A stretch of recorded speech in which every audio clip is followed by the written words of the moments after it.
He has financially abused me. He has what? Financially abused me throughout Okay. the whole marriage. Okay, I've never heard that. How would that happen? He did actually try.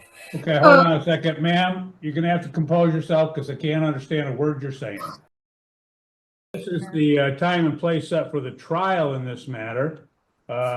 What will happen and what court reviewed and prepped all of the documents in this particular case.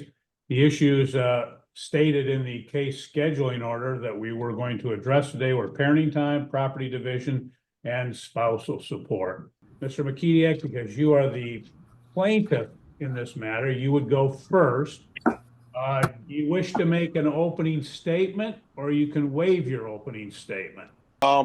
Yeah, I'll waive it. I don't really, there's nothing to say. I just want it over with and you decide what's what. As far as parenting time, I'm not asking for anything from her. She's already taken it all and been given it all.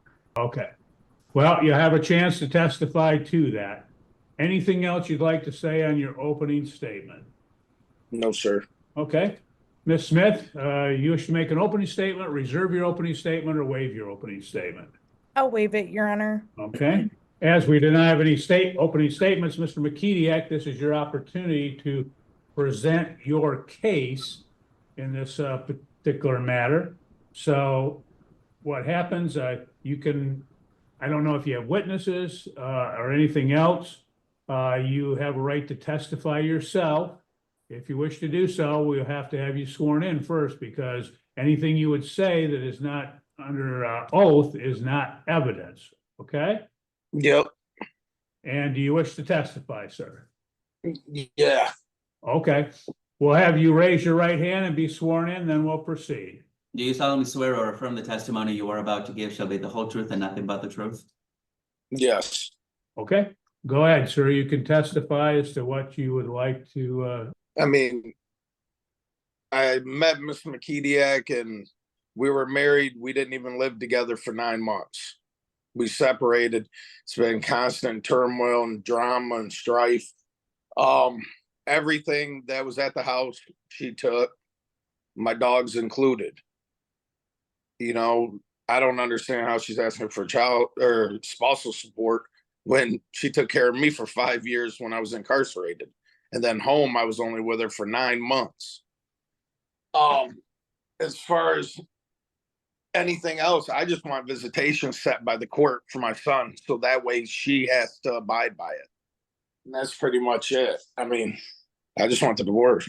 Hey, well, sir, as it relates to visitation, your son, if you would explain to me and testify as to how your relationship with your son is. There isn't one. She's kept them from me for the past 4 years.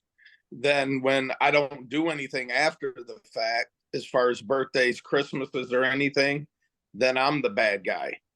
But when I was able to contact her and be able to be like, hey, what are you getting the kids so we don't get double? It was always a big constant fight. She's just been spiteful. It's one of those, she can't have me, nobody else can. And then I can't see my son if I'm not catering to her. For example, she was trying to get me locked up and sent back because I wouldn't pay her electric bill that she ran up $1,602.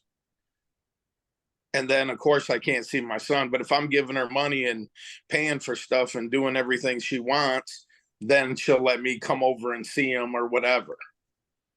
Other than that, I don't ever get to see him. She's continually used him as a pawn for financial gain. Okay. Let me ask you one thing, sir, as I do note in reviewing the pleadings, you had said that you were married on October 10th, 2019. Defendant in her answer states you were married on October 22nd, 2019. Do you know what your date of your marriage was? No, it wasn't the 10th. The 10th's my son's birthday. Okay. So maybe it was I don't remember. You know, that was 19. And she moved out of the house that December and moved to her mom and dad. In December, you said, is it 2019? Yeah. Because we found out she was pregnant. I think it was either December or January. She moved out and moved back to mom and dad's. because we were arguing and fighting so much. At the time of the scheduling conference, there's also stated that there was a dispute on property division. Would you explain to me, are you aware of any dispute on property division? No, sir, because last time, well, not the last hearing, the hearing before, this was all supposed to have been settled. She'd stated on the record she didn't want anything and there was no property to be divided. Okay, well, today is different and people can change their minds. I'm just wondering if there is a property division. Yeah, I don't have one. I don't know of anyone or anything. Okay. She's already got Okay. anything I would. Clarify first, well, in your complaint, you state that the date of separation was December 1, 2019, and she stated no, that you separated in 2020. Do you know, was it December or was it in, I mean, if going it, into 2020? if it was 2020, it would have been January of 2020 or December of, it's within a month. Or December of 19. Okay. Okay, anything else that you'd like me to be aware of, sir? Not that I can recall. Okay. Ms. Smith, do you have any cross-examination? Mr. Mekediak, you stated that you don't currently have a relationship with your son. Nope. I don't think I've seen him in over a year. Are you aware of any special needs he has that would make Mrs. Mekediak a little leery of you having him in your care unsupervised? No, I mean, he's nonverbal autistic. Do you believe that you're able to accurately and adequately care for him with his special Yeah, definitely. Did you- I own my own business. I have time. Like, I don't have to have addicts around him to help entertain him or help take care of him. I have family support that are in the medical field. I have other family support. Yeah, yeah, I definitely could. Like, she just had a truancy case where they were talking about taking the kids. And even her other son's father said I could take the other son. I have no further questions, Your Honor. Okay. Anything else, sir? No, Okay, thank you. Sir, do you have any other witnesses? no, Any other evidence, sir? no, Okay, thank you. And do you rest your case then, sir? yes. Thank you. Ms. Smith, you can proceed with your proofs. Thank you, Your Honor. I'd like to call Lindsay Mekediak. Okay. Ms. Mekediak, we'll have you raise your right hand and be sworn in, then we'll proceed. Do you solemnly swear or affirm the testimony you are about to give shall be the whole truth and nothing but the truth? Yes. Go ahead, Ms. Smith, when you're ready. Thank you. Mrs. Mekediak, when did you and Mr. Mekediak meet? We met years ago. I was about 13 years old when we first met. Ma'am, you're a little bit faint, so speak up, please, and try to I project. was really young when we first met. I was like 13 years old when we first met. And when did you and Mr. Mekediak get married? We got married October, I believe it was October 22nd, 2019, and it was at 3:30 or 3:17 p.m. Where did you get married? Calhoun County Courthouse. How many children do you and Mr. Mekediak have together? We have one. And how old is your child? He just turned 4 on August 10th, And what year was he born? 2020. Does your child have any special needs? He is nonverbal, autistic, and hard of hearing. Do you have any special care regimens that you do with him? Yes, he's on a very routine schedule, and he attends therapy. He goes to therapy from 8 a.m. to 4 p.m. Monday through Friday. And he attends Summit Point behavioral counseling. Sorry. You said that he attends therapy Monday through Friday, 8 to 4. Yes. Where is his therapy? He goes to Blue Lake Autism Center. Where is that, ma'am? I couldn't hear. Blue Lake Autism Center. Is that here in Battle Creek? Yes, it's on Southwest Capitol. And when were you made aware of his diagnosis? So he was officially diagnosed in August of 23 autistic, but he failed his newborn hearing screen, and then so it kind of, we had to go through the steps of the hearing first before he could actually be diagnosed autistic. So it was a process before he could actually be diagnosed with autism. So I got the official paperwork of the diagnosis of autism in August of 2023. So you've known about his diagnosis for about a year, but how long had some of the symptoms been presented before he was diagnosed? I noticed Brantley was just a different child from probably 7 months on, like that he wasn't reaching developmental milestones that he should have been reaching. During this time, how involved was Mr. Mekediak in your child's care prior to the autism diagnosis? He wasn't. He was in prison. Do you recall when Mr. Mekediak was released from prison? He was released from prison June of 2021 or May, and then went back 17 days later in June 19th of 2021. So, And do you know when he was released the second time? well, yeah, it was 10 months later. So February, I want to say it was February 4th, 2022. I After want to say that was the day, but roughly. After Mr. Mekediak was released from prison, did he have any involvement in your son's care?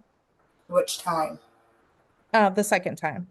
The second time, he tried really hard to make right for a little while, for I'd say a couple weeks. He financially tried. Okay, hold on a second, ma'am. You're gonna have to compose yourself because I can't understand a word you're saying. He financially tried to help, but no. What about as far as, do you need a moment? Are you ready? How did Mr. Mekediak aid in his care as far as being hands-on and physically beyond the financial? He didn't. He didn't show interest in him. It was all about us getting back together and living together, but he was on parole, and we were not supposed to even be having contact with one another. And but that did not stop him. So it was really hard. So I'd like to ask you a question about what you just said. So you stated that Mr. Mekediak was on parole and the two of you were not supposed to have contact. Why were you not supposed to have contact during that time? Domestic violence. He did some pretty horrible stuff to me. Is that why Mr. Mekediak went to prison? Yes. Okay. It was when I was pregnant, and then the second time was same thing. Oh, I went back to prison again. So when your son was diagnosed autistic, with that appointment, did you attend alone? Did Mr. Mekediak attend that appointment with you? I tend to everything alone. Has Mr. Mekediak attended any doctor's appointments? No.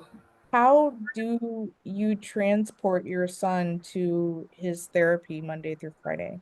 I have a car, but me and my mother helps me with a lot. My father helps me out, but they're getting old, but they help me.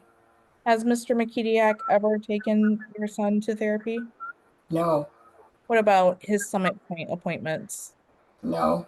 Has he attended any appointments? No, Do you have any concerns about your child being in Mr. Mekediak's care during some type of court-ordered parenting time? yes. What are those concerns? He's very OCD from being in prison for so long. And it goes with like a lot of different things. The cleanliness of the house, to just noises, things being just so. And I know that we've tried to have visitations before, monitored even, and he's does not have patience for an hour, let alone to take him. So I have my concerns is yelling, drinking, leaving him with somebody that's not, that our son wouldn't know. Have you ever observed Mr. Mekediak drinking around your son? Yes, not around our son, like where we had tried to do the visitation with him before, and he was drunk when we had, so that didn't happen. What kind of visitation was it? Just supposed to be friends and family, his mother, and visiting, but we didn't stay. Had like Thanksgiving stopping so he could see, and come to find out he had been drinking, and he knew that he was going to be seeing his son, and so Have you ever witnessed Mr. Mekediak leaving your child with someone you didn't feel comfortable with? Has there ever been a time where he's had him alone and left him with someone else to your knowledge? no, but that's what he says, that he like how he'll take care of him is he's going to have someone else do it, because I asked how he's going to do it, and it's I'll pay other people to do it, and he threatens to just take him from me. He he's never I've tried talking to him civilly about having some sort of relationship with him, but it doesn't get too far, and so we've only tried maybe the visitation thing where he's actually seen him like maybe a handful of times, and he only stays, or he could stay for hours and visit, but it's 5 minutes. So more of the interest has always been towards me, not the child. So Um, have you ever intentionally or purposely kept your child away from Mr. Mekediak? no, I've sent him pictures and videos, updates on him and how he's doing. That's how he knows that he is his condition. Since this divorce was filed in February, have you and Mr. Mekediak been living together? No, And since the two of you have not been living together, has he made any effort to try and see your child? no, Has he remained in communication with you about his progress or how he's doing? no. Sorry, I have COVID, so if it's hard to hear me too. Mrs. Mekediak, I'd like to switch over to the topic of property. Yes. Do you and Mr. Mekediak own a home together? No, I've had this house that lived in since before me and him were ever married. So since my oldest son was 2, so before he was ever out of prison, from his 10-year prison stay. So So you owned your home prior to you and Mr. Mekediak getting married? yes. Did the two of you purchase any assets together after you got married? Um, well, he's purchased. Um, he kind of controlled all the money and I'd have $12. So, car vehicles that I don't have. So, Bought businesses, tattoo equipment, businesses of such, but anything that was in my possession, he would destroy. Anything. It doesn't matter if it was the children's, he destroyed it and sold it. Or set it on fire. so the two of you did buy property together? The house, I guess if you say, but the vehicle, tattoo stuff, yes. But the house, I had that before. So, but then he ended up moving in to my home. So, So the vehicle, who currently has possession of the vehicle? John, Do you have a vehicle? I have a vehicle, yes. I have, Speak up, ma'am. I'm not hearing you very well. yes, I have a vehicle, but not a very good vehicle. You said that Mr. Mekediak destroyed some property. Yes, Was that property in the home? yes. What was that property? Well, uh, everything that was inside the house, every single door, I had to replace every single door. The essential air unit, he ripped shingles off the roof. So I had to replace the roof on the home because of that, because he damaged the roof. And then one of the vehicles, too, he damaged that. Everything my son owned, both of them, he sold and destroyed or set on fire. So I had to replace beds, dressers, everything, clothes, shoes, cell phones. He did that to me multiple times to where my cell phone was $500 a month for months, because when you buy a phone, if you can't afford, iPhone, you lease them, you break them and I make an insurance claim and you break it again. And so my phone bill just had, yeah, and he would go buy a phone on my account and just break it. Was this before or after the divorce was filed? This was before, way before. But the two of you were married. Yes. Are you currently employed? No, I am not. And when were you last employed? Well, it's been rough because of Brantley. So Brantley just got into where he could go full time child care. So he was on a waiting list for so long. Until then, I could not work because with his condition, he couldn't just go to daycare. So it was just really complicated because they had to have a diagnosis and everything. And then once he got the diagnosis, it was a waiting list. So there was not enough resources in Calhoun County. I had called everywhere you could think of. But he couldn't just go to, like your typical child kid, you could call daycares and sign them up to daycare.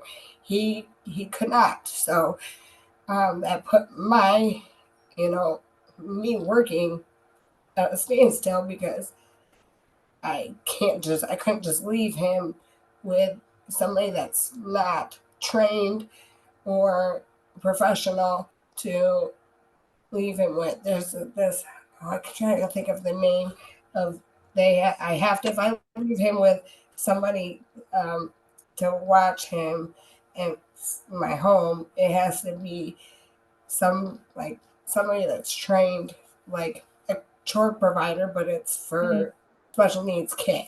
So I couldn't do that. I had to stay home with him. So you stayed home full time with your child to ensure that he got the care he needed?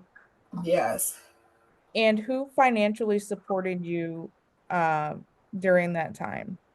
Well, the state it helped out a lot, but some family and friends helped me out. I had savings that I had from my first kid, but it was really a struggle. So, Did Mr. Mekediak help financially? no. What about when he got out of prison? He did for about a month. Like I said, he tried for a very short span where he was stopping off at my house and he would stop and drop off some money every day. He said he would give me like half of what he made, whatever. And sometimes it was very generous amounts, like $500, $400, $400, $300 a day. And he makes a crazy amount of money, so that made things a lot easier. But was that consistent? Does he continue to do that? It was consistent for that month, but no.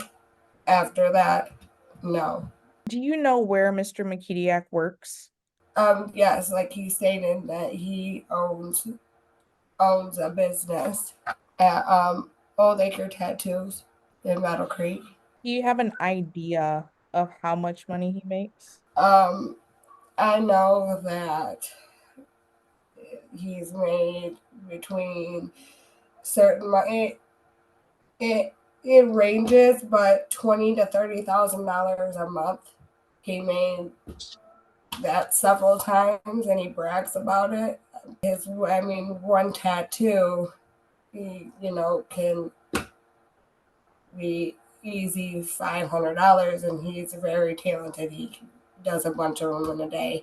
So, the last time I spoke to him, one time he told me how he felt bad that his employees only made $500 that day, and I'm thinking, if I get that in a month. So, Mr. Mekediak is a very talented tattoo artist. So he's able to make this amount of money that you stated. Does he currently help you financially? No. What kind of expenses do you have? Everything. The house. Really is extra expensive because of his needs. He is incontinent, and then just everything with his sensory and then development, how I have to arrange the home. So, and he's large, so the clothes of having to shop and for him because he's grown like a weed. He's huge. But just both kids and your average home expenses. Gas back and forth to school, every day. Do you have medical insurance? Do you cover medical insurance for your son, Brantley? He's got Medicaid. Do you have any out-of-pocket medical expenses, or does Medicaid cover most of it? Well, I owe $3,000 for one of his medical expenses. But How much was that, ma'am? $3,000. Is this a medical bill? Yeah. Does Medicaid cover the expense? Sorry. Oh, no, you're fine.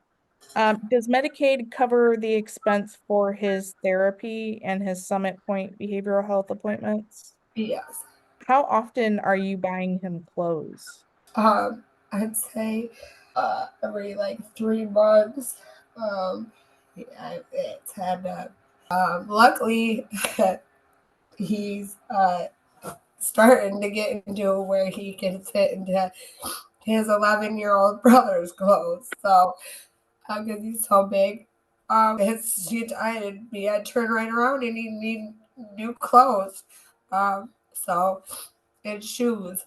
And he's got to where he's got a special foot extra wide. So I'd have to hunt him down shoes. Then he'd have to get New Balances extra wide for his feet. So that wasn't cheap. How And much? then his diapers are extremely expensive because he is so big that it's not just your average pull-ups. He outgrew those a long time ago. So yeah, like 1.5. So Mrs. Mekediak, how much a month would you say that you're spending on all of your expenses, including the special things for Brantley? Well, I know that gas back and forth, that I spend at least, I would say it's $120. I think I pay a week to get him back and forth to school, and then about $200 a week is, well, that's if you're just including his diapers and wipes and gas. Is Mr. Mekediak currently ordered to pay child support? Yes. And have you been receiving child support consistently? No. When is the last time you received child support? June? Was it consistent before June? No. How much child support is he ordered to pay? 600. I used to think it was 550, but I think it's 658, which I think I could be wrong there too. I think it's actually 698.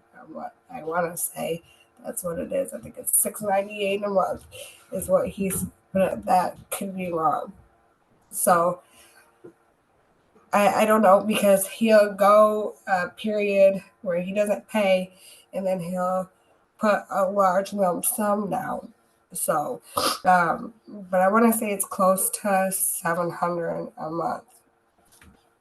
Do you anticipate in the future that you would be able to return to work with Brantley's condition? Yes.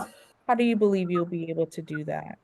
Well, I'm hoping to, but he will be, attending school normally, and so things like should get a little easier. I should have more free time, so where I can actually be able to work and have a steadier schedule that is not as focused on just having Brantley. But it's been fun too.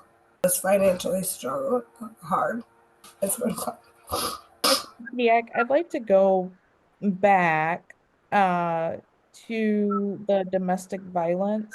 So you stated that Mr. Mekediak went to prison for domestic violence. You were the victim and you were pregnant during this time. Yes.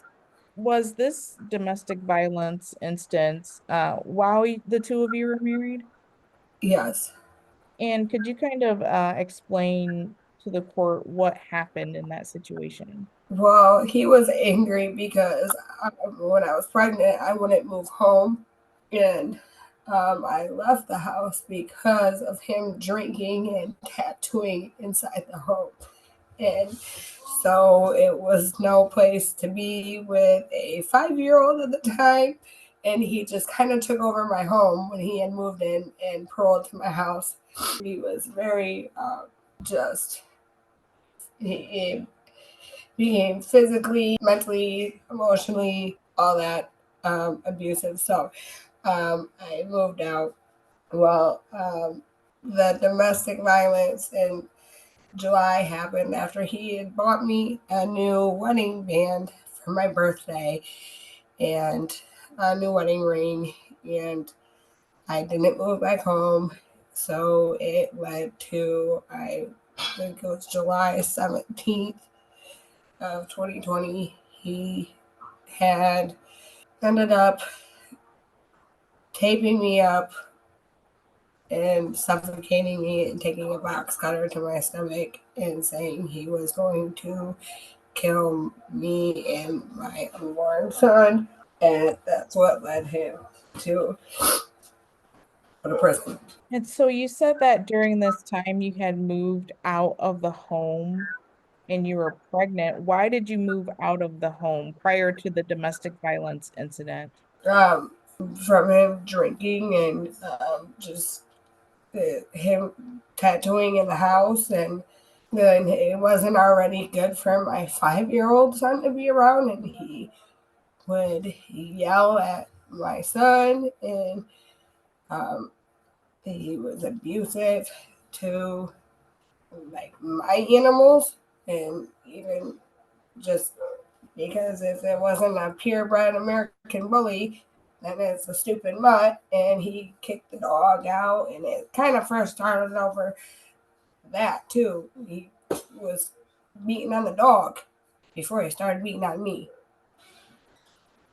Is this domestic violence conviction, was this what sent Mr. Mekediak to prison the first time? It was, yes, but it was a combination between he got charged with the domestic violence and he broke the no contact order because his probation officer had put no contact between us. So he got charged with that, and it was in the middle of COVID and everything. But yes, because he was being charged with state charges, and then federally he was being charged with breaking a no contact with his federal probation. Mr. Mekediak testified that while he was in prison, you cared for him financially. Was that prison term for the domestic violence? No, he is talking about before we even ever got married. Okay. He said I took care of him for 5 years. I never took care of him financially at all. I never took care of him financially at all. He'd send me drawings and pictures and things like that. Okay. But just to clarify, that was prior to the marriage and you were likely working during that time. Oh, I was absolutely working. Okay. I just wanted to be sure. And so you stated that when Mr. Mekediak was released from prison in 2021, he went back 10 or so days later. Yes, it was 17 days, but yes, I believe it says 17 days later he went back. And what was the reason that he went back for? No contact order, but he had shot at my parents' house. You Okay. can hear me? Yep, I can. I'm sorry, you broke up a little bit, so could you just state what you said again? He had shot at my parents' home, but I believe that the charge that he got charged with was breaking the no contact order, but he had shot rounds of firearm at me via telephone, and I left my home and because I felt vulnerable, and I went to my parents' house where he then had showed up and shot a firearm off several times, and the officers retrieved the shell casings, and so he was arrested but never charged with that. But he did end up going back to prison for breaking the no contact order. Justin, go get mommy a charger. Miss, Hold on, we lost Ms. Mekediak. Can you hear me?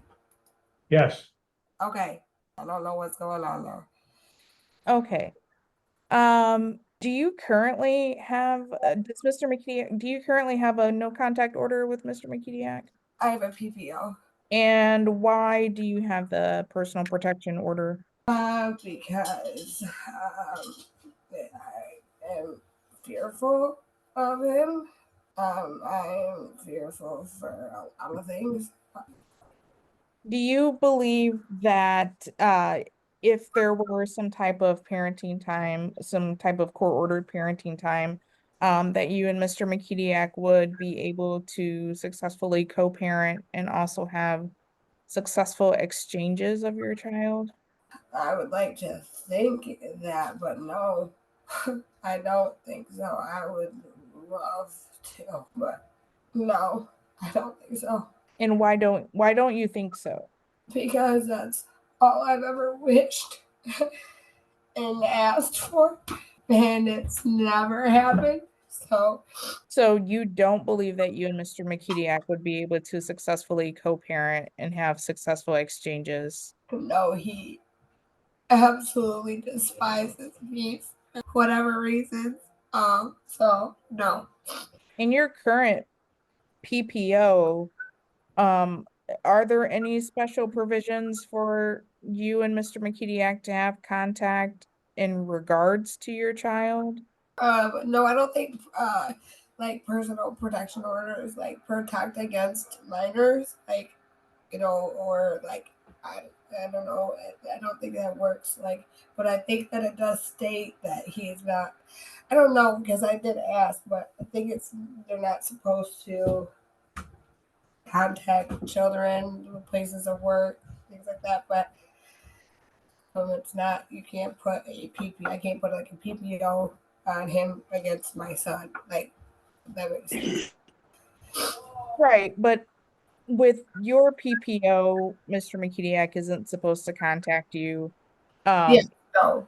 But if you felt that the two of you could have successful communication regarding Brantley, would you be amenable to modifying the PPO so the two of you could have communication only regarding Brantley? I mean, there could be, but I don't think that there could be, like I said. So, if there was peaceful contact, there wouldn't be a PPO. Is how I feel. I have no further questions, Your Honor. Okay. So Mekediak, I'm going to give you opportunity to question the defendant, but I have some questions first. So, ma'am, I'm unclear about when when the domestic violence occurred and when he went to prison. Okay. First, my question was I take it from what you've said, there was some domestic violence during the marriage. Is that correct? Yes. Okay. And when did that happen? When did the domestic violence happen? Yes. Throughout the whole marriage, but he was charged with domestic violence. It was July 17th of 2020, right before our son was born. He had went to jail for it. I don't think he actually ever I don't think he got charged with it. He took a plea for it later on down the road. Okay, so you don't know if he was charged at all, but you think something happened. Well, he went to jail, but I don't know like criminally wise because he did go to prison, but he was on federal probation. Okay, So, and that would have been sometime after July of 2020, correct? yes. Okay. Let's go back to, because again, going through your testimony has been very unclear to me. You said you were married in October of 2019, Yep. and then you moved out, and I wasn't clear, when did you move out? I moved out in February. February of 2020? Yes. I ended up, yes. And I left everything there. I didn't really move out. I just went and stayed at my mom and dad's. I didn't move out. Well, you must have moved out if you weren't staying there anymore. Well, I didn't move out. I just went and like stayed there the plan was to go stay at mom and dad's for a few nights. Okay. But I never got to actually move my stuff out. He ended up selling and destroying and burning everything me and my son owned. So I never actually got to just move out. Okay. So after February of 2020, when you moved out to your parents, is it fair to say, based upon what you said, you never moved back in together and lived together as husband and wife? Is that correct? No, because he went to prison. Okay. Again, you never moved back together. No, but no, Okay. he went to prison. Okay. Just answer my question. I moved back into the house, but not with him. Okay, so effectively as of February 2020, the two of you are separated and you've stayed separated since that time. Yes. Okay. You stated that you believed that you could return to work, correct? Yes. And so how long has your son been in the, you said that there was hold on. Really start. You said that he's in therapy from 8 to 4 each day, Monday through Friday. And when did that start? It was June. My planner's upstairs. He started. It was June. I want to say 12th is when he started. June 12th of what year? 2024. Okay. It's like just. Okay. Just for clarification, if the court asks you a date, give me the year too, because you know what you're talking about, and Yeah. but I don't know. So you have to tell me so I know, are we talking, like in this case, 2024, 2023? I don't know. And prior to your leaving employment, you had your attorney had asked you the last day that you had worked, and you didn't answer that. So I don't know, when was the last time that you worked? Well, my work schedule was sporadic because of my son. So. Okay, that doesn't tell me anything about the last day you worked. When did you work last? I have had a part-time job, so. Okay, ma'am, I don't care if it's part-time, full-time, or what. I'm trying to think. The last time I worked was just recently, so I don't know the exact date, but recently, within a week, I worked. I've been starting to work back up. When's the last day I worked was? Thursday. Hold on, ma'am. Ma'am, it looks like you're talking to somebody. Is that correct? Yes. Ms. Mekediak, I asked what day was the last day I worked. Yes. are you talking to somebody in the room and getting answers? Yes. Do not speak to anyone else. Do not take answers from them. I'm asking you, if they want to testify and your attorney wants them to testify, she can call them. I don't want answers from another third party. I'm looking for you. When was the last day that you worked? Thursday. Last Thursday? Yep. Yesterday. Last Thursday. Okay. Last Thursday would be yesterday, ma'am. Well, you're talking yesterday or a week ago, Thursday? A week ago. Okay. So you're back to work now, at least as of August 22nd, 2024. And where are you working? I work at Potter's Grove. Okay. And when did you start at Potter's Grove? I have worked there part-time spontaneously when I can, when it fits my child's needs. Okay. Again, that doesn't tell me when you started. I asked, when did you start working for Potter's Grove? Okay, so I started working there. Let's see. Approximately. You don't need to give me the I'm trying to think what date it was. I'm sorry, I have COVID. I don't feel very good. Roughly August of 2023. I've spontaneously worked there. So you've been working there for approximately a year. Off and on. Okay. When I can. You stated that you've been supporting yourself through, you said you did have some savings. Is that correct? Yes. And how much do you have in savings left approximately? A couple $1,000, but I'm negative too at the same time. I have Okay, you stated that the plaintiff had at different times, you said he had destroyed your phone, your cell phone, but then you stated that there was an insurance claim made. Did the insurance pay for the cell phone? I had to pay for the deductible of the cell phone. Okay, So how much was the deductible? $200 each time. And how many times was the cell phone destroyed? 6. 6 times? Yes. And each time did you have to pay the deductible? Yes. I think one time I had to pay for the phone. One time I had to pay the $1,200 for the phone, or $1,400. I had to pay the phone completely, the whole bill. Okay.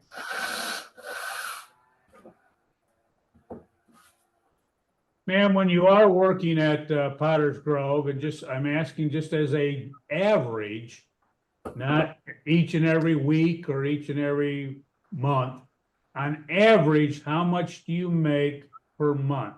I don't know what I make per month, sir. I know what I make hourly. How much do you make hourly? $27 an hour, $27.50. And on an average, how many hours per week do you work? Again, that's when it's been able to be accommodating to my son's needs. So Okay, I'm asking for an average, ma'am. You've been working a year. You can give me an average over that I year. don't have an average.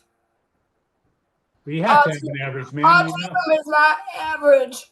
So I don't have an average for you. Okay, if 1 month you work and you make $200 that month, the next month you work and you make $400, the average for those 2 months would be $300. I'm asking an average per month for the last year that you've worked.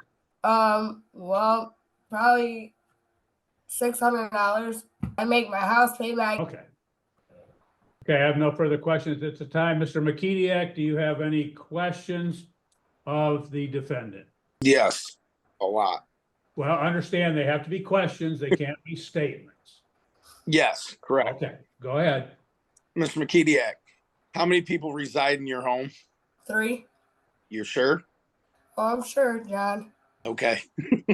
So, and also, Ms. Mekediak, you said you had to pay for any broken phones.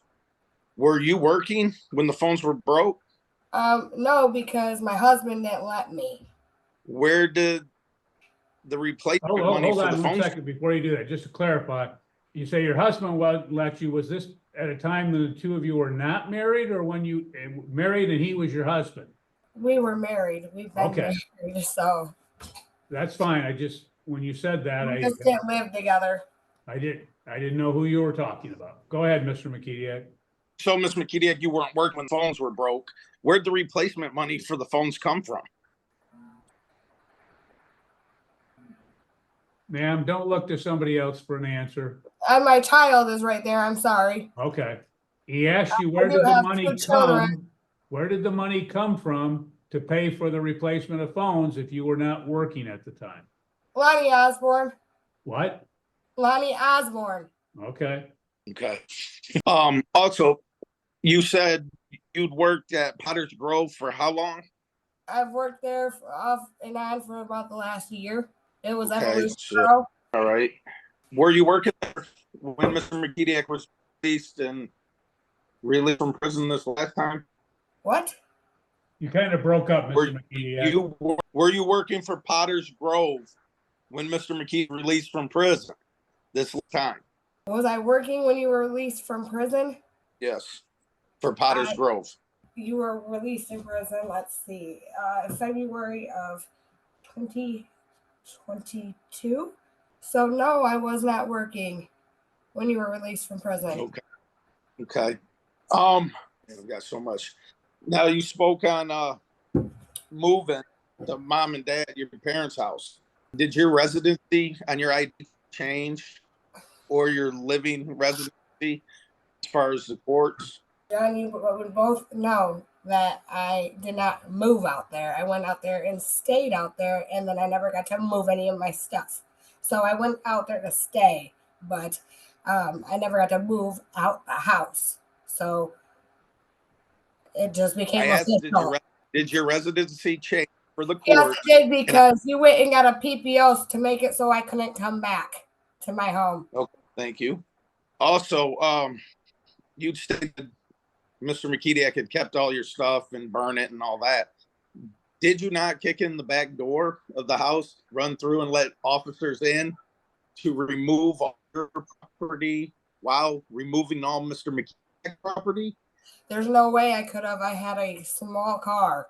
There was no way. But the police did break in the back door. Yes, they did. And did you remove everybody's property? No. So you, Mr. Lou didn't remove property from the house, and the police officer No, allowed you because to there's enter. a whole video of you being so proud of destroying everything afterwards. So you didn't come back in afterwards and remove all the property No, with two officers? no. Okay. And my attorney has the video of you after the fact too. So I didn't. So You removed everything after, and I have that proof. So my attorney can show that evidence. you also alleged that Mr. Mekediak was abusive to the dog. Didn't your dog kill one of Mr. Mekediak's puppies and he wanted him removed from the house? You locked 3 dogs up in a cage together and left them alone. You don't know what did your dog pit killed bull? what Ms. dog. Mekediak, stop. He's asking you a question. Did your dog kill one of the puppies? Do not go off on tangents. Answer just the questions.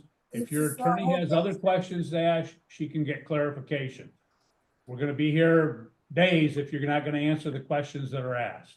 Did your dog kill one of his puppies? No. Okay, thank you. All right, Mr. Mekediak, every time Mr. Mekediak was incarcerated, did you put money on the phone and send money to him? Yes, I had sent you money, and yes, I had put money on the phone. Okay. Do you ever contact Mr. Mekediak's girlfriends or anybody he's involved with and message him on Messenger and Facebook? Nope. No? Okay. What else do I want to say? Yeah. Can you hear me? Yep, I can hear you. Do you receive child support from Mr. Mekediak, Tyler Yaw, and Michigan? I'm sorry. What? I didn't hear you. Do you receive child support from Mr. Mekediak, Tyler Yager, and Social Security for Brantley Mekediak? Because you do not pay your child support, it messes with the Social Security. So, But do you receive? I just told you, if you don't pay your it messes with the Social Security. Tyler Yager pays his $100 a month consistently. You do not. But do you receive child support and Social Security for Tristan Yager, Brantley Mekediak? I do not receive child support. No, because you do not pay it. So there's child support ordered. There's child support ordered, but you don't pay it. And do you receive Social Security? I receive Social Security. Yes or no? Yes, I receive Social Security when you pay your child support. It's a monthly based thing on income, and it messes with my Social Security, Brantley Social Security, when you do not pay your child support. Do you leave your children with people in your home, Ms. Mekediak? No, I don't have people in my home. Do you, how often does your parents have the children? My parents see my children probably daily. How often do they take them overnight, Ms. Mekediak? They take them every maybe other weekend. Every other weekend? Okay. Sometimes they haven't taken them one time for 9 months straight. And then I've had 4 surgeries, so they have taken them, and helped me out with them because their fathers are completely absent. okay. And then you stated Brantley goes to the autism center from 8 to 4. Is that correct? Monday through Friday? Yep. Okay. So that's 40 hours a week, mom and dad. Am I correct? And then mom and dad take the kids every other weekend. Isn't the autism center also basically a school for children with autism? Yes, it is a school for children with autism. Yes, it is. So he's in school Yep. and you're not employed. That he's only Or been part-time? he's only been in school a month. Okay, and part-time. All right, I wanted to get into the house issues. So you stated you lived in that house for 5 years? No, longer than 5 years. I've lived in this No. house. Okay, We've been married for about 5 years. I've lived in this house no. since my son was almost 2 years old. Isn't Lived in it correct? this house since 2014. Isn't it correct that Adam Woodson owns that house? Yes, it is correct. Adam Woodson owns this house. Correct. And isn't it correct Adam Woodson sold the house to me and you when I got home in 2019 on a land contract? On a land contract that's filed with the city of Battle Creek, Ms. Mekediak. Adam Woodson had a land contract with me, and you went and put your name on my land contract with it not being notarized. Isn't that illegal? It is So illegal. the city of Battle Creek wouldn't file it. Correct. You put your name on it yourself, and it was not notarized. So there is a land contract with the city of Battle Creek for 230 East Kingman for Lindsay and John Mekediak, right? Correct? Correct. Filed. I'm trying to answer your question, John. You filed a land contract with your name on the land contract with it not being notarized. The city of Battle Creek wouldn't accept that, Ms. Mekediak. Well, whatever you did, but it is, I have lived here since then, and that is, I don't know. It's not notarized. It's not notarized. When did Adam Woodson leave the residence? In 2020. When did Mr. Mekediak get home? You got home July 17th of 2019. So the three of you resided in the house together with your son. Is that correct? Do you know what day you got off parole? Or do you know what day you actually came to the house? It was December 4th of 2019. Did Adam Woodson reside in the house with you and Mr. Mekediak and your son? Yes, he did. Do you know why Adam Woodson decided to sell the house and move? He didn't, but the house was already in bankruptcy before that. But because you threw him across the room. So you threw him across. Do you know Mr. Mekediak's financial situation or the money when he came home in 2019? Yes, I do.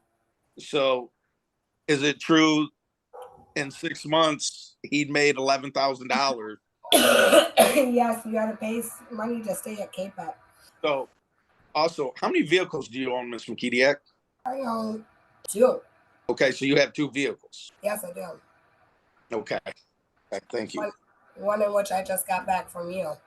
What vehicle would that be, Ms. Mekediak? I don't have the keys. I had to replace the ignition switch because you wouldn't give it back to my mom and dad. The one that you pressed charges on me for. Ma'am, hold on. No, ma'am. He asked you what the vehicle was. He didn't ask you for a narrative. What is it, John? 2000 or 1997? Right. A 1997 blue Ford truck. Okay, you don't also have a white Ford Edge? Nope. I don't own a white Ford Edge. The DMV says you do. I don't own a white Ford Edge. No DMV says I own a white Ford Edge. You also don't have a red Ford Edge. A 2008 red Ford Edge? Yeah. Yes, I do. With 300,000 miles on it? Yep. Sure do. Okay. 2 pieces of crap. Gene Brown didn't co-sign for you to get a brand new Ford Edge, a white Ford Edge, Ms. Mekediak. Eugene Erber owns a white Ford Edge. That he co-signed and you put a deposit down for, Ms. Mekediak? No, not co-signed. Eugene Erber owns a white Ford Edge, John. I do not own a white Ford Edge. Okay, Ms. Mekediak. I do not own a white Ford Edge. There is no DMV or anything saying I don't own a white Ford Edge, John. I wish I did. So, Ms. Mekediak, you seem very concerned about Mr. Mekediak being around your son, but you also stated you don't have other people that reside in your house. So I'm kind of confused on the type of people that are around your son. Yes, I'm concerned about who you have around because just recently the man that you have hung out with all the time, Tommy Knickerbocker, he shot his girlfriend Oh. 11 times. 11 times. it- He shot that girl 11 times. And you Is- had him living in your home. I have never had anybody living in my home. Well, you had Mr. McKee, hold on, Yeah. hold on. Yeah, Mr. back, McKee, it's not your time to make statements or anything as well. You have a chance to ask her questions. so Ms. Mekediak, the other people reside in your house, are they drug addicts? nobody resides at Your my Honor. house. Excuse me? Objection. My client already stated that only 3 people, her and I her 2 understand, but this is reside in the home. cross-examination. I'll allow some leeway. Thank you, Your Honor. Ms. Mekediak, do you use illicit drugs and are you addicted to codeine and Vicodins, Oh my and God. morphine? Oh my God, John. No. You're not? No, John. Ms. Mekediak, have you been placed on a list? with I the don't hospital? even drink. No, and Miss- I get Ma'am, stop the narrative, answer the questions. no. Ms. Mekediak, have you been placed on the seekers list at the hospitals for seeking illicit drugs and prescription pills? Do you work at the hospital? Ma'am, that's not an answer. No, I've never been. I do get prescribed a pain prescription for my, but that's none of your business. Well, I mean, I was just concerned you're worried about the welfare of your son. What does With it- my prescriptions, medications that is monitored by a doctor have to do with my child? It's your drug addictions. Sir, It's not a drug addiction. If ask a the doctor gives question. it to me, this is Ma'am, the type no of narrative. I don't want to keep telling you. Answer the questions, that's all. no, I don't have a drug problem. So, Ms. Mekediak, change the subject. Every time Mr. Mekediak was sent back to federal prison, speaking on the domestic violence and whatnot, was he ever convicted? Yes, Yes. So how many? you've had 2 domestic violences. With you, Ms. Mekediak, how many has he had that he's been convicted of? I don't know. It was during COVID. I don't know. Okay. I don't know what So- you pleaded to. I don't know what you pleaded to. Every time, I don't know the answer to your question. Mr. Mekediak was incarcerated federally, what was that for? Breaking Well, you guys- breaking no contact orders. Okay, so for no contact. And you never reached out to contact Mr. Mekediak, correct? No, I didn't reach out and make contact with you. Okay. So, all right, now let's get into Mr. Mekediak's finances. You stated Mr. Mekediak makes $20,000 to $30,000 a month. Yes. Do you realize how much that is a year? He has a lot of money. I know. Okay. Where do you get that assumption or that information from?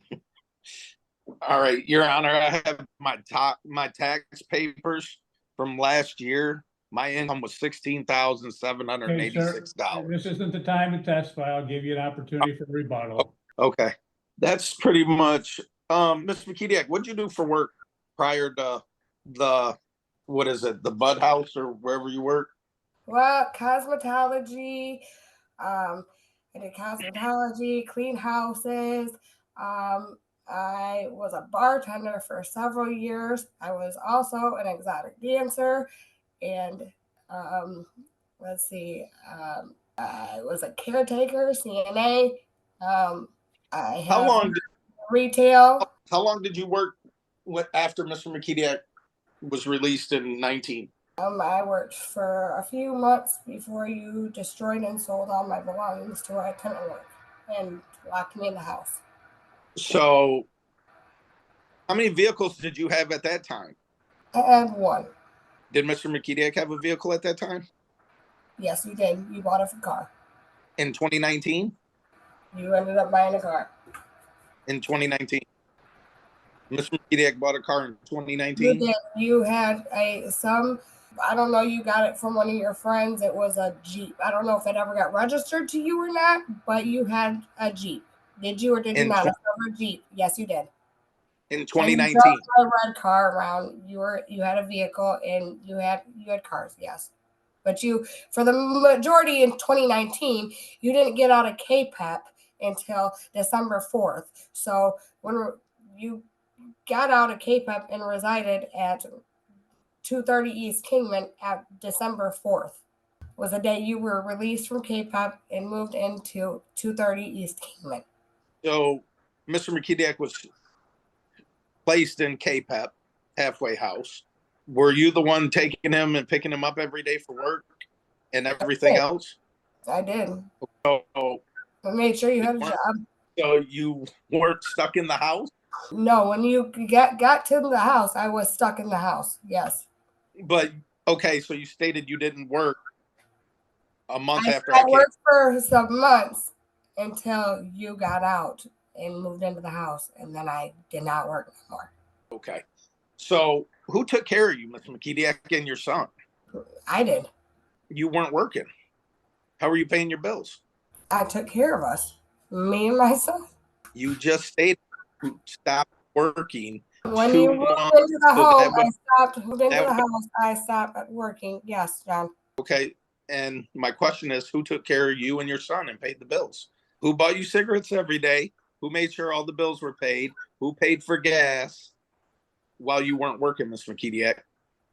Who bought school For a clothes? few weeks. Who bought school clothes? Oh my God. Will you answer the question? I bought school clothes. I bought Christmas. I bought your tattoo equipment. I bought everything. You just stated you weren't working, Mr. Mekediak. I wasn't working in December. Okay. So I worked until you got out of KPEP, John. And then when you got out of KPEP and moved into the house, I no longer could work. All right. So let's go into the house. You stated Mr. Mekediak destroyed everything. What was the shape of the house when Mr. Mekediak was arrested in 2021? It was beautiful. It was so gorgeous. It was like a mansion. I loved it. And so everything being destroyed at the house, but when I was arrested and you moved in, correct, everything was remodeled and refurnished, brand new? No, it was like that. It's like that now. But you said the house was destroyed. It was. And everything burned and broke. But yes. You just said it was beautiful and gorgeous. It was when you moved in, and then when you moved out, you destroyed everything. So the house wasn't remodeled and refurnished. Yes, I refurnished and remodeled everything. Yes. Okay, you did it. Yes, I did. Okay. All right. That's all I have, Your Honor. Okay. Ms. Mekediak, one question before I turn it over to your attorney. You said that you did receive Social Security for Brantley. Yes. How much do you receive per month for him? I get $4.96. Okay, thank you. Ms. Smith, any Yes, Your Honor. So just a couple of questions, Mrs. Mekediak. So Mr. Mekediak asked about the condition of the home when he moved in or when he was released from prison. I just want to clarify, in 2019, when the two of you were married in October, where did you reside? Where did the both of you reside? 2019, I lived here.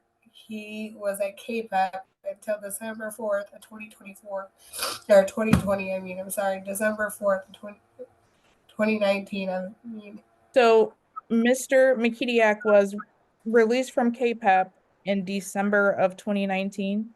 Yes, he got out of prison in July 17th of 2019. We were married October 22nd of 2019.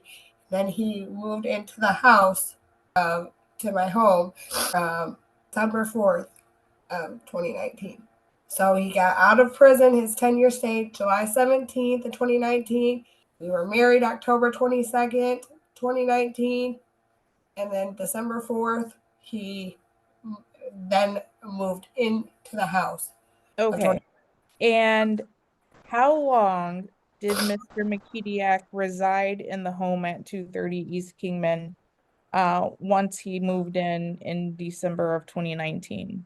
9 months. So when you testified that Mr. Mekediak destroyed the home, did this destruction take place in that 9-month span, or when did he destroy the home? Yes, it took place in the 9 months before he ended up going to prison for violation of his parole, or they call it supervised release, federal. So Mr. Mekediak lived in the home from December 2019 until around September 2020. That's Yeah, about a month. yeah. Okay. And after that 9 months, has he resided in the home since then? No. So Mr. Mekediak asked you about police kicking in the back door of the home and you coming in to take some belongings. Yeah. When did that incident occur? Well, that's what he's talking about like me going to mom and dad's. It's like he had changed the door locks on me, and I hadn't moved out or anything. And I went to go home one night, and he was cheating on me, and had some girl there and changed the door locks, and so. And I was watching him. I had called the police, and um, he was selling my stuff on Facebook, like had people like moving my stuff out of the house. And so the officers, when I finally, they showed up, because they took a couple of hours to show up to the call because they said they were dealing with a shooting or something. So the officer made sure, like, like, this is your house or whatever. So the officer and myself, there was officers at the front door, officers at the back door. We took a shovel and broke the window and got in the back door because he wanted to open the door so I could grab a few clothes and belongings because I had nothing for me or my child. And that's all that, I had taken. And then he got really upset because I took a tattoo machine that I had purchased. Hold a second, ma'am. Her question was, when did this occur? And Okay. You've talked for about 2+ minutes on everything except when this occurred. So give us a date when this occurred, when the police were there and you got into the home. Okay, that was in February. February of what? Of 2020. So when you called the police to your home to get in and get some of your belongings, that was February 2020? Yeah. Okay. Your Honor, I would like to introduce a video of the incident after the incident where Ms. Mekediak called the police, and subsequently, after she was able to retrieve items from her home, Mr. Mekediak continued to sell her belongings Okay, ma'am, on Facebook. all I need to know, you want to introduce something. What is, I don't Yes. need a narrative from you either. It's just a video, Your Honor. Okay, and has that been properly disclosed as per the case scheduling order? It was not, Your Honor. It was recently received as evidence, but Mr. Mekediak stated that he did have knowledge of the video during his cross of Ms. Mekediak. I don't care what he had knowledge of, it was not disclosed as a potential exhibit. The case scheduling order dated March 20, 2024 states that exhibits and witness lists will be disclosed within 21 days after the first mediation date. The mediation date was in June of 2024, and there's been no disclosure even up to this date of any potential exhibits. So based upon that, the court will not allow the introduction of exhibits that were not properly disclosed. That's fine, Your Honor. I was not retained until after that scheduling order. Ms. Mekediak. That's true, but you were retained in July of 2024 and have not filed anything to seek to get a late or delayed exhibit. Thank you, Your Honor. Go ahead. Ms. Mekediak, after you retrieved items from your home, in reference to the incident in February of 2020, did Mr. Mekediak continue to destroy the home and destroy other, more of your property? He destroyed everything and he sold all the kids' clothes, all the kids' belongings, everything. And that's what's in that video. I have no further questions, Your Honor. Okay, thank you.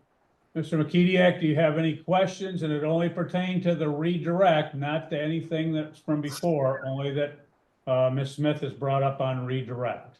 Yes. Okay. Yeah. go ahead. Ms. Mekediak, weren't you a suspect in breaking and entering of the house at 230 East Kingman while Mr. Mekediak was in jail? No, So, Ms. Mekediak, you didn't break out the back window of the house on 230 Kingman while I was incarcerated and remove my dogs. no, Okay. And then at a later date, you didn't kick in the back door, run through the house, and let 2 officers in to let you remove all your property and Mr. Mekediak's? no. And no? Okay. That's all I have, Your Honor. Okay, thank you. Ms. Smith, any additional witnesses or evidence? No, Your Honor. Do you rest? Yes, we do, Your Honor. Okay. Mr. Mekediak, you have an opportunity. Court, they've rested. The court will give you an opportunity to have rebuttal, meaning you can do additional testimony if you wish to do so. No, Your Okay. Honor. Okay, thank you. Thank you. Being no rebuttal, then the proofs are in this case. Mr. Mekediak, you can make a closing argument if you wish to do so. Yeah, I really don't. I just want it over. Okay, thank you. Smith, any closing argument? Yes, Your Honor. I would just say that in addition to granting the divorce, the defendant in the matter would just ask that a parenting time order be entered for Mr. Mekediak to have supervised parenting with the minor child Brantley, as there has been testimony that Ms. Mekediak is concerned that Mr. Mekediak would not be able to adequately provide their son's needs, as he is special needs, autistic, nonverbal, and also has hearing issues. Mr. Mekediak has not had much of a relationship with his child, unfortunately, due to incarceration and it's just seemingly not having much interest in the child since his release. We would also ask, Your Honor, that Ms. Mekediak be awarded spousal support, since Mr. Mekediak was the sole provider for the home for Ms. Mekediak and both of her children after their child was born. Mr. Mekediak made statements alluding to the fact that he did provide financially for Mrs. Mekediak during that time. And since Mrs. Mekediak testified that currently she is not working consistently and receives $496 a month in Social Security and also child support, which is not being paid, she does not have the funds to adequately care for all of Brantley's outside needs that are not covered by Medicaid, primarily his clothing, seeing as how he is a larger child due to some of his medical conditions for a 4-year-old, his special diapers and pull-ups that he needs, and any other special requirements he has while in the home. There's testimony that Mrs. Mekediak had the home at 230 East Kingman prior to the marriage. We would just ask that she is able to keep her premarital property, as Mr. Mekediak is also able to keep his premarital property, and that any marital property that was purchased during the time of the marriage is just divided adequately and equally between the parties. Thank you, Your Honor. Nothing Okay. further. Thank you. Well, that concludes the proofs and the argument in this particular case. The court has a number of issues to decide, but first, the court will find, based upon the testimony, is very clear that, in fact, the statutory basis has been met, that the parties have testified both that there's a breakdown of the marital relationship, so the court will grant the divorce in this matter. Court will note in all the testimony that credibility is always a consideration. Oftentimes, the parties will allege that one party or the other is not truthful or is even lying. However, the court finds that much testimony and inconsistent testimony occurs because individuals haven't necessarily lied, but it's based upon their backgrounds, perception, bias, understanding, misunderstanding, or simply by mistake. When the court is confronted by inconsistent testimony, the court attempts to determine if it can be reconciled by other testimony or evidence. In this case, clearly there was conflicting testimony in this case, and much of the conflicting testimony even remained conflicting and confusing after at least the court attempted to reconcile that particular testimony. Court will note that as it relates to issues of property, there's basically the court can, pursuant to MCL 552.19, can restore the real and or personal property to either party which they in fact brought into the marriage. The court can also, pursuant to MCL 552.401, can award property owned by another if it's equitable, etc. Court has to further, in these matters, determine further what is the property that each of the parties brought into the marriage, and if the court can in fact then restore that to the parties, the court will do so. In this case, there's been very little testimony about property and very little testimony about any value of property. In fact, we've heard no testimony as to the value of the property. There is testimony about the home at, I think it's 230 East Kingman in Battle Creek, that in fact there was testimony that the parties had some interest in that. The defendant testified that she owned that property prior to the marriage, and there was, through cross-examination by the plaintiff, that again, that this property was owned by an Adam Woodson, that he owned it, that the defendant stated that she purchased that on land contract prior to the marriage in this matter. It does appear, based upon the testimony, that the parties were married on or about October 22nd, 2019. Through the testimony of the defendant, she stated that the plaintiff moved into the residence at approximately December 4th, 2019. And then by her testimony, she stated the parties separated in February of 2020. So we have, notwithstanding, we have a very short-term marriage of maybe only a matter of months in this particular case. There's been testimony about various vehicles the parties own, but there's been no testimony about who has what vehicles at the current time. There's been no testimony about any value of the vehicles or any payments on the vehicles during the marriage, only that they somehow acquired these vehicles. There were two that apparently the defendant has, and she had acknowledged that there was one vehicle that the plaintiff had. The court will, in this matter, award to the defendant the real estate at 230 East Kingman, Battle Creek, Michigan, free and clear of any claim, right, or title of interest on the part of the plaintiff. He stated in his opening statement that he had no issue or no claim or no desire to receive any property, and he kind of reiterated that on his testimony as well, notwithstanding the confusion over this other land contract that may exist or may have been recorded in this particular matter. So the court will award that to her, free and clear of that claim.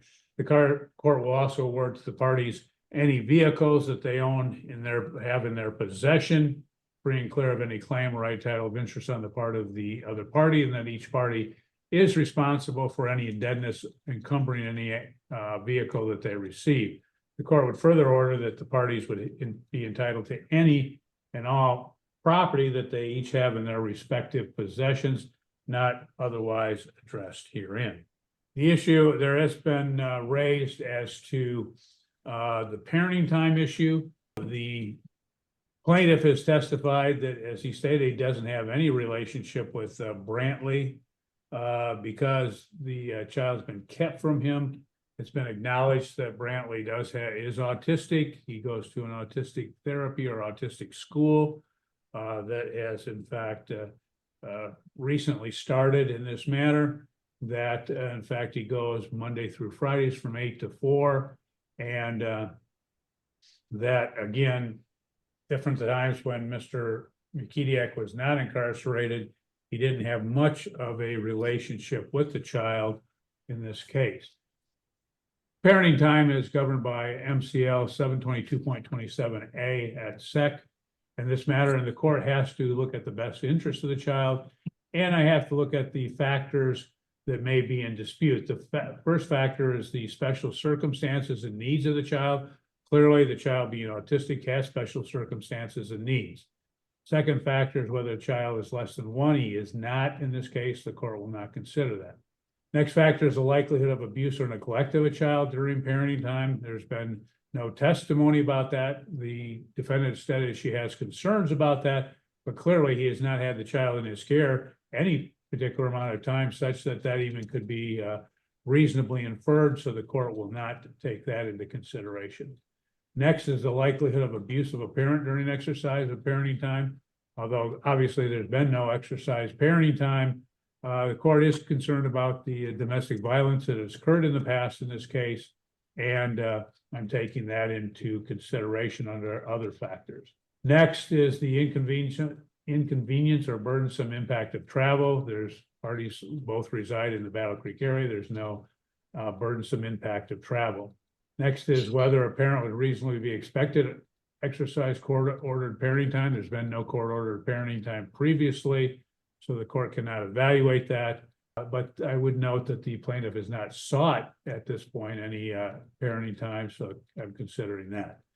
Next factor is whether a parent's failed to exercise parenting time. Clearly, he has not exercised parenting time. He has not initiated proceedings to exercise parenting time, so the court is taking that into consideration.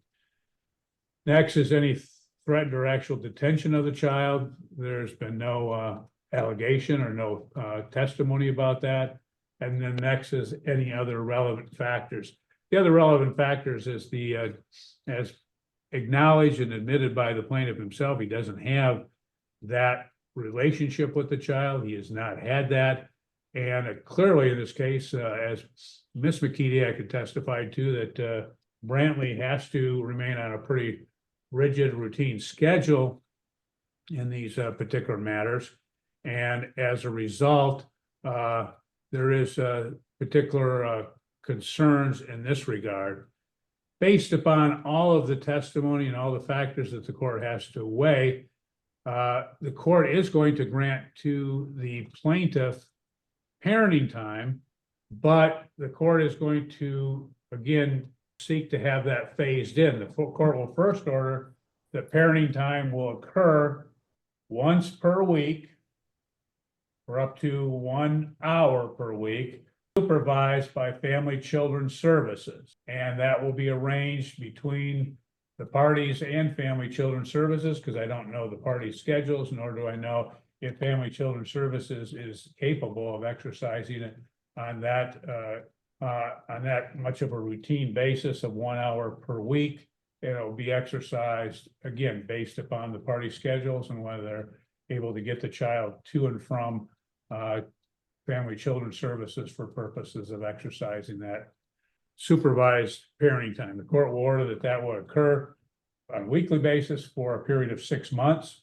And after the 6 months, it'll be up to the defendant to file a petition for a review of the parenting time, and the court then can take testimony at that point from whoever the supervisors would be at Family Children's Services to determine whether that should be expanded at that time.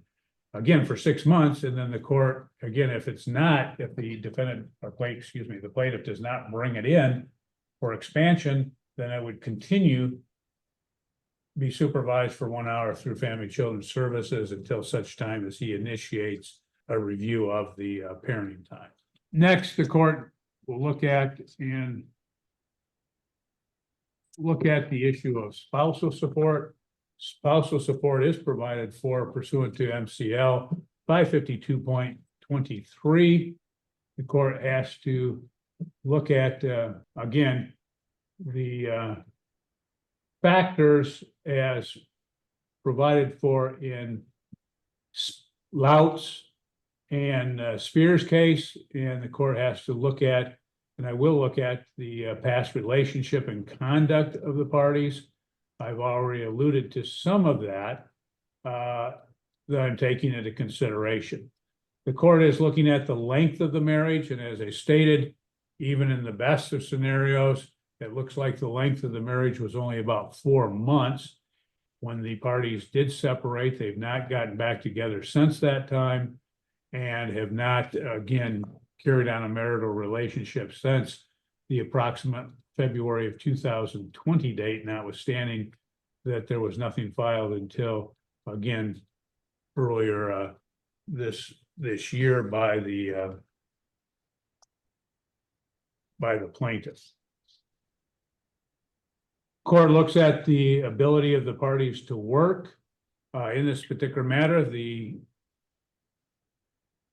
plaintiff is working, apparently is a tattoo artist. He's working in this particular regard, that there's not been any testimony, although he mentioned about what his W-2 stated.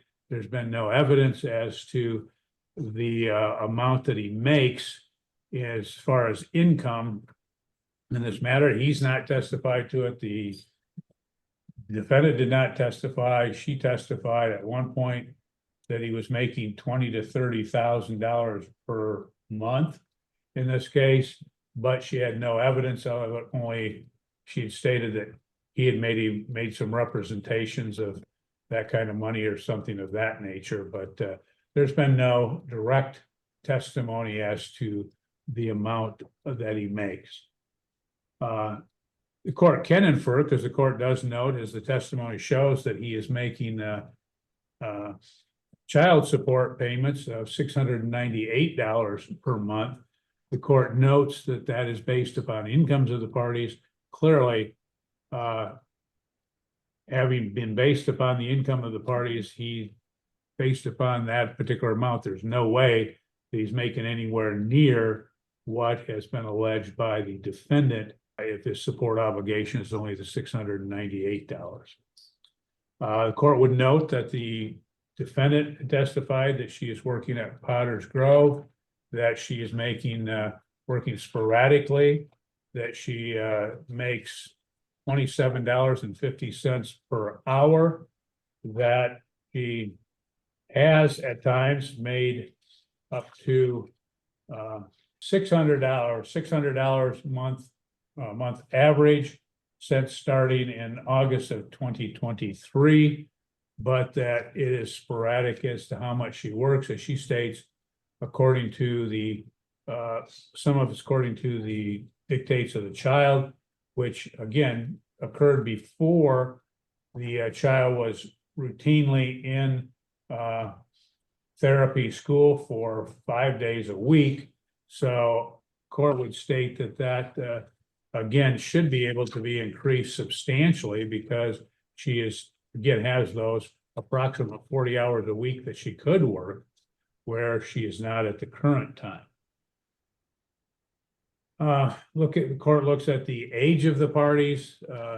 They've not testified as to what their ages were in this matter, but the court notes that they're not old in this matter, and therefore they have the ability to work. There's been no testimony about any physical disability, infirmities, or anything of that nature, meaning the health of the parties that would keep them from working. And so the court is taking into consideration that factor.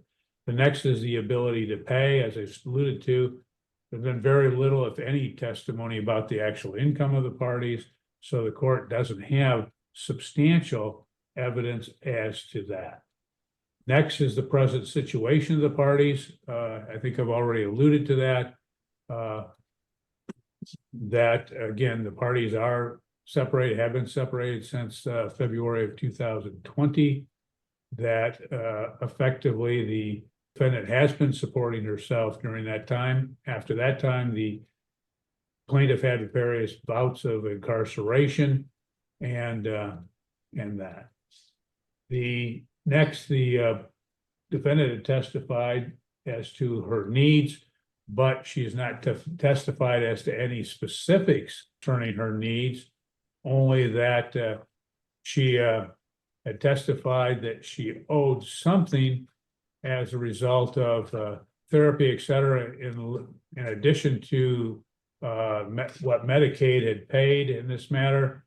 She testified that, again, the child needs clothing, et cetera, but she did not testify as to any amounts for any of those particular needs. And she had testified in this case that the support obligation was $698 per month, that she said that he pays sporadically, that he won't pay, and then all of a sudden he'll pay a lot. She testified that that she also received Social Security in the amount of $496 per month for the child, and as stated previously, she makes $27.50 per hour.